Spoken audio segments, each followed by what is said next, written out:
Hey everybody, welcome to my YouTube channel. If you were a fan of the TV show MASH, then I am sure you are more than familiar with this guy right here. The one and only Colonel Sherman T. Potter, played to perfection by Harry Morgan. In this video, I'm going to discuss his role on the hit television show MASH and the impact he would have on those serving at the MASH 4077. But first, a bit about Harry Morgan. Born in 1915, his first film role was in 1942 in the movie To the Shores of Tripoli. He would have roles in a total of 5 films that would be released that year.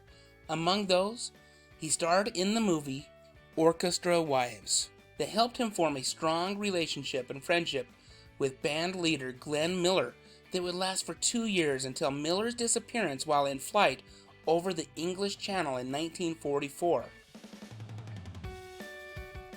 Harry Morgan would stay very busy with film roles through the 40s, 50s, and early 60s, but it was his role as Officer Bill Gannon, the partner of police detective Joe Friday, in the 1967 TV revival of Dragnet that would make him a household name.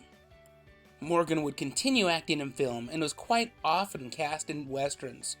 He had roles in Support Your Local Sheriff alongside James Garner, The Apple Dumpling Gang with Tim Conway and Don Knotts, and The Shootist starring John Wayne. But it was perhaps a guest appearance in Season 3 of MASH that would position Morgan for the role that he would probably always be most associated with. In the first episode of Season 3, Harry Morgan would appear as Major General Bartford Hamilton Still, a visiting general who just so happens to be a tad bit more eccentric than the usual Army brass, and who tries to relocate the camp closer to the front lines. As it turns out, McLean Stevenson, who played Colonel Henry Blake, who led the officers of the MASH 4077th, he decided to leave MASH to pursue other opportunities. In fact, if you want to learn more about what led Stevenson to make that choice, my brother has a video where he discusses that in great detail. I will post a link to his video in this video's description. Now, Stevenson's departure left the producers looking to replace the senior officer, and who better than veteran actor Harry Morgan? Morgan would join the cast as Colonel Sherman T. Potter, who would take over the 4077th. That change happened to coincide not only with Henry Blake's departure, but also the departure of Trapper John, who had been played by Wayne Rogers. Trapper John and Henry Blake were both really popular characters, and losing both of those actors could have really negatively impacted the show's ratings. But I believe the introduction of Harry Morgan as Colonel Potter actually helped save the show. While the show did see a slight dip in the ratings during the 4th season, by the end of the 5th season it would rank 4th in the top-rated United States television programs of 1976 and 1977. Now, I'm not saying it would have been canceled the next season, but I'm not sure another actor could have stepped in and made the impact that Harry Morgan did. His addition helped begin an evolution for the show, an evolution that would gradually move further away from a pure comedy to a show that gradually became more serious, while still remembering to include some laughs along the way. Morgan was one of the few actors from MASH to sign on for the spin-off TV series After MASH, which lasted for just 2 seasons. Harry Morgan clearly made a huge impact on the rest of the cast of MASH.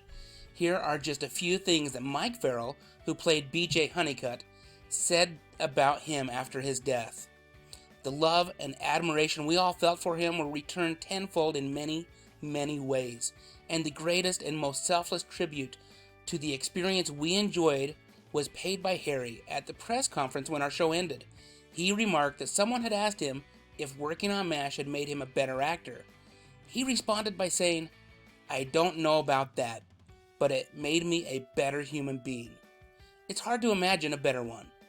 Harry Morgan would be nominated for Emmys 9 times for his performances on MASH, and he won his first and only Emmy in 1980 for Outstanding Supporting Actor. When I think back on MASH, while I really enjoyed the comedy of the early seasons, it's hard not to give some credit to the show for continuing to evolve, to grow, and I think it'd be hard not to give some of that credit to Harry Morgan, a veteran actor who brought a lot of charm to the character of Colonel Sherman T. Potter. Now, what do you think? Did the addition of Harry Morgan help save MASH? Or would the show have been just as successful regardless of who they put into that role? I look forward to reading your comments. Also, I would really appreciate a thumbs up, and if you like this video, even better, please subscribe to my channel. I mostly make videos where I talk about the movies and TV shows that I watched growing up. As always, stay safe out there and have a great day.